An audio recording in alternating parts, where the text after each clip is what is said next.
تو ہم پوچھتے ہیں جی اپنے اینالسٹ سے آج بنیادی سوال یہ ہے کہ کیا حکومت میں ہونے کی وجہ سے تحریک انصاف اس مرتبہ یہ الزام ثابت کر پائے گی، ہاں یا نہیں کے آپشنز ہیں ہمارے اینالسٹ کے پاس. اور پینل پر آج ہمارا ساتھ دے رہے ہیں حسن نثار صاحب، مظہر عباس صاحب، بابر ستار صاحب، منیب فاروق صاحب اور ریما عمر صاحب ابھی ہمیں جوائن کر رہی ہیں. حسن صاحب، آپ سے اس گفتگو کا آغاز کرتے ہیں.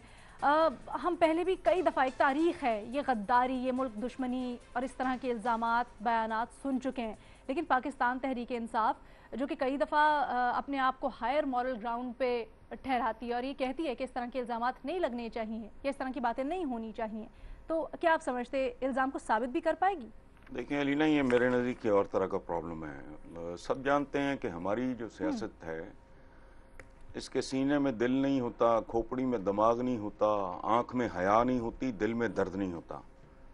نواز شریف کی پوری تاریخ آپ اٹھا کے دیکھ لیں، اس نے ہر کام کیا ہے اقتدار کے لیے، لیکن تیسری بار موجودہ ایپیسوڈ میں نے ری وزٹ کیا اپنی ساری سوچ کو، اور نواز میم یہ ٹوٹل یہ والا ایپیسوڈ جو ہے میرے نزدیک، میں اللہ کرے میں غلط ہوں، نواز شریف کی بڑھتی ہوئی عمر، سڑک پہ نکلیں تو آوازیں کسے جاتے ہیں، جسمانی مسائل ان کے گمبھیر ہیں نہیں ہیں لیکن ہیں، مستقبل سے مکمل مایوسی، انسرٹنٹی اپنی بالکل انتہا پہ، شریک حیات کی وفات، اور اس ایج میں اس کا ایک خاص مطلب ہوتا ہے، خاص طرح کی تنہائی.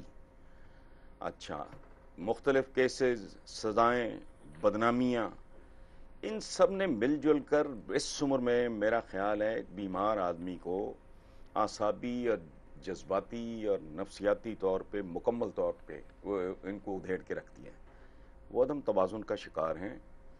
ان کے تمام تر رویے، ان کے ایکسپریشنز، ان کے ٹون، ان کا باڈی لینگویج، ان کی آنکھیں، اور یہ میں ہوا میں بات نہیں کر رہا، میں نے چند سائیکیٹرسٹ کو، انہوں نے دیکھی نہیں تھی تقریریں، تو میں نے کہا یار آپ پلیز دیکھو اور مجھے اس میں گائیڈ کرو، میں this is what I am thinking.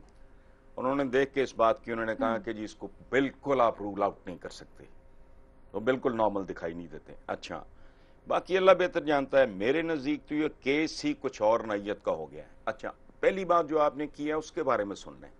مجھے زندگی میں بہت کم چیزوں سے گھن آتی ہے، ان میں سے ایک یہ ہے کہ آپ کسی کو دائرۂ اسلام سے خارج کریں، دوسری ہے کسی کو حب الوطنی کے دائرے سے خارج کریں. یہ دونوں چیزیں ان چند چیزوں میں سے ہیں جن سے مجھے ہمیشہ گھن آئی ہے. بندہ اپنی وہی، یاد ہوگا آپ کو مصطفیٰ کھر، وہ کہہ دیا تھا مصطفیٰ کھر نے تو ننگے چٹے لفظوں میں کہہ دیا تھا میں تو ہندوستانی ٹینکس پہ بیٹھ کے آؤں گا. پھر کیا ہوا؟ ہوتا ہے یہ ہو ہوا جاتا ہے، لیکن ڈیپ ڈاؤن میرا نہیں خیال کوئی آدمی اس طرح کوئی اپنی مادر وطن کے لیے، میں ان چیزوں میں بلیو ہی نہیں کرتا. میں نے کبھی کان ہی نہیں دھرا. نواز شریف صاحب کے بارے میں ہمارے بھائی ہیں، پرانی بات ہے، یہ اقتدار میں آنے سے پہلے پرویز رشید نے بڑے دکھ سے ذکر کیا. میں نے کہا اچھا یار میں نے نہیں پڑھا، تو میں نے اگلے دن لکھا کہ یار اس طرح تو شریف آدمی خارج نہیں کرتا جس طرح تم دائرۂ اسلام سے خارج کر رہے ہو اس آدمی کو. سو یہ بالکل ایک علیحدہ چیپٹر ہے، وہ ہماری مینٹالٹی ہے، ذہنیت ہے، ہمارا اجتماعی کردار ہے، اس سے کم پہ شروع نہیں ہوتے. ایک دوسرے پہ الزام لگانے پہ آتے ہیں تو پھر ہم دایاں بائیں دیکھتے نہیں، سوچتے نہیں. بٹ بیسیکلی میرا خیال ہے کہ وہ قابل رحم حالت میں ہیں، ان کی ذہنی دماغی یا اعصابی حالت بالکل ٹھیک نہیں ہے. کوئی ہوشمند آدمی ان حالات میں اس طرح کا سٹانس اور یہ اور وہ، میں بالکل بے تکی بات ہے، لیکن بہرحال میرا خیال ہے غلط ہو سکتا ہے. پلیز پروسیڈ جی.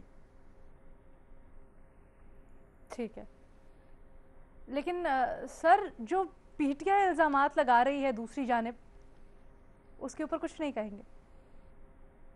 اس کے اوپر بس یہی کہ نہیں لگنے چاہیے اس طرح کے الزامات؟ نہیں، میں نے آپ کو کہا یہ ہمارا نہیں علینا، یہ ہمارا اجتماعی مزاج ہے. پی ٹی آئی نہیں کر رہی ہے. کس نے کس کے بارے میں یہ بات نہیں کی پہلے مجھے بتائیں. بے نظیر بھٹو، آج یہی لوگ اس کو شہید کہتے ہیں، ان کو شرم بھی نہیں آتی. یہ کم کرتے رہے. سیکیورٹی رسک وہ کیا ہوتا ہے؟